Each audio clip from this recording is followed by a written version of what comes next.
Assalamualaikum warahmatullahi wabarakatuh.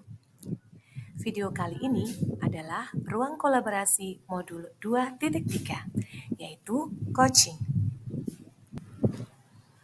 Coaching didefinisikan sebagai sebuah proses kolaborasi yang berfokus pada solusi, berorientasi pada hasil, dan sistematis, di mana coach memfasilitasi peningkatan atas performa kerja, pengalaman hidup, pembelajaran diri, dan pertumbuhan pribadi dari coachee, menurut Grant 1999.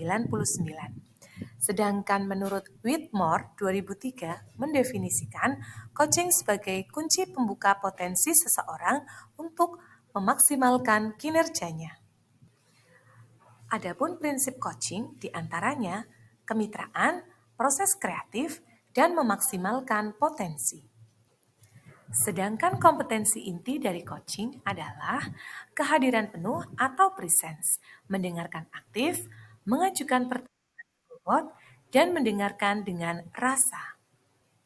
Berikut adalah contoh kegiatan coaching dalam kegiatan ruang kolaborasi modul 2.3.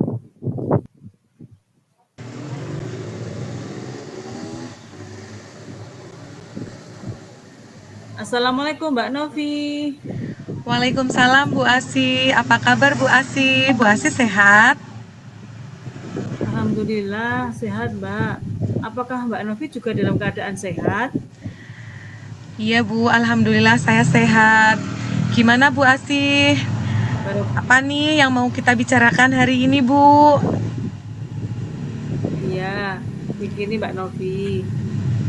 Saya ingin menemukan solusi Mbak Novi dari masalah yang saya hadapi Mbak Novi.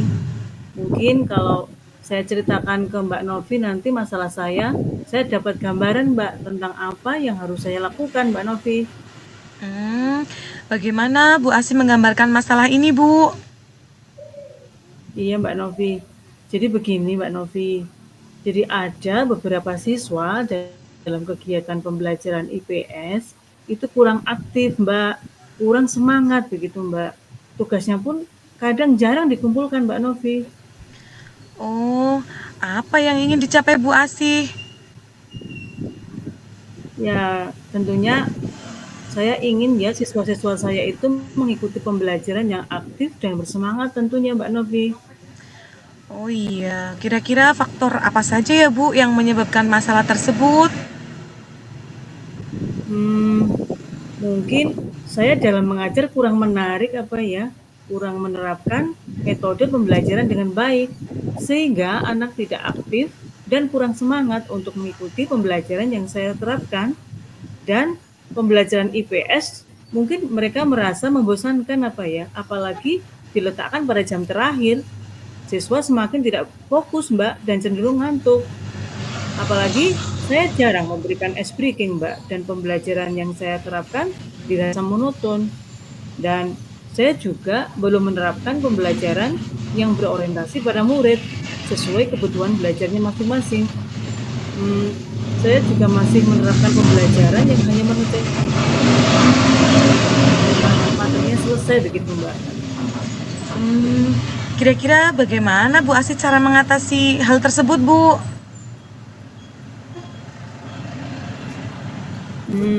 Saya akan mencoba menerapkan pembelajaran yang menarik Mbak, dengan memandang dari kebutuhan belajar siswa, yaitu dengan pembelajaran berdiferensiasi Mbak, misalnya berdiferensiasi produk, diferensiasi proses, diferensiasi konten, dan juga memfasilitasi pembelajaran berdasarkan gaya belajarnya, apakah itu kinestetik, ataukah auditori, ataupun visual.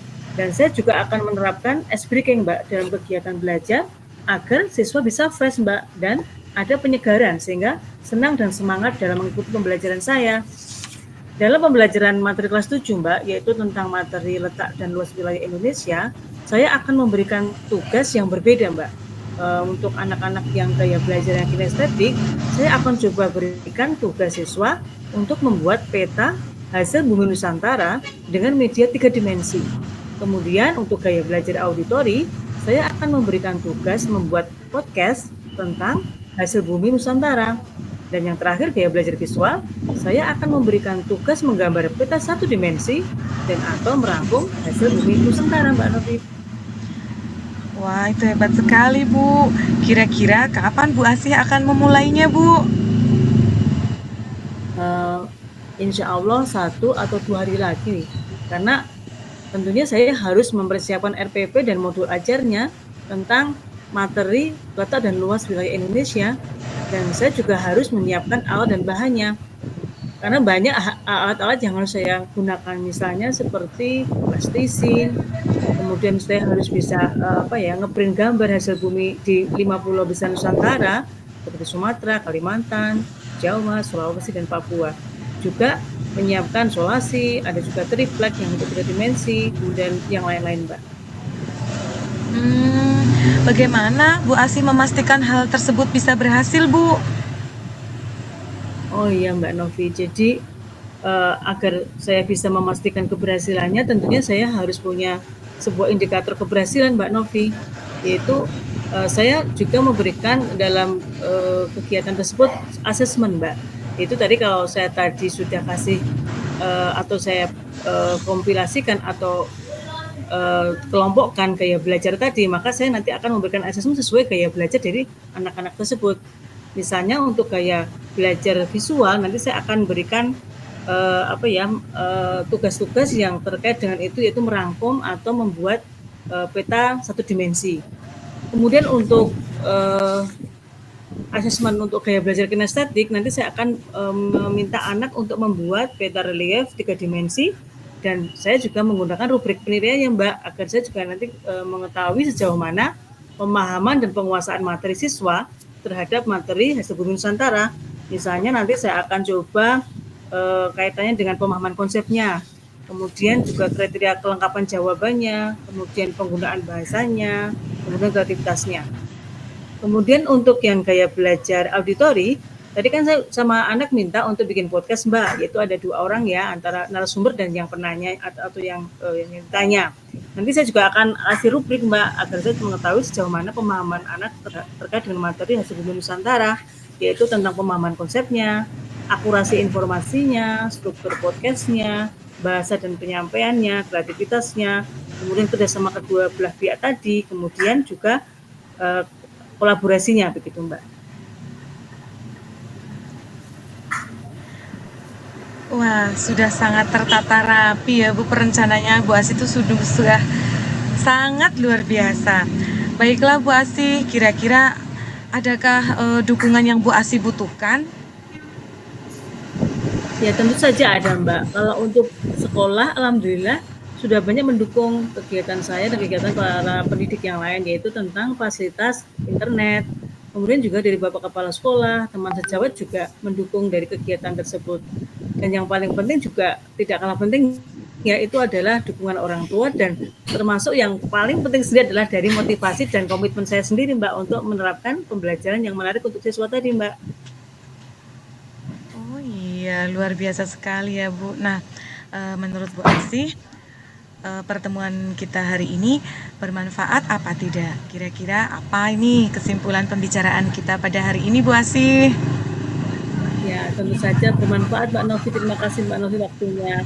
Kalau untuk kesimpulannya, tentunya dari perbincangan kita luar biasa ada manfaatnya. Dengan perbincangan ini, Mbak Novi, saya bisa menemukan solusi, Mbak, dari masalah saya, yaitu siswa saya tadi dalam mengikuti pembelajaran kurang aktif dan kurang semangat setelah saya menggunakan pembelajaran berdiferensiasi dan pembelajaran yang memenuhi kebutuhan siswa, maka harapan saya anak-anak ini akan bersemangat dan aktif kembali, Mbak, di pembelajaran saya, Mbak Novi.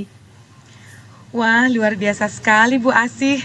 Bu Asih sudah bisa menemukan solusi dari permasalahannya Bu Asih sendiri. Oh ya, terima kasih Mbak Novi atas waktunya ya, Mbak. Saya mohon pamit ya, Mbak. Assalamualaikum. Waalaikumsalam. Demikian contoh kegiatan coaching dalam ruang kolaborasi. Semoga bermanfaat. Akhir kata, jadilah guru penggerak yang tergerak, bergerak, menggerakkan. Salam guru penggerak. Terima kasih. Wassalamualaikum warahmatullahi wabarakatuh.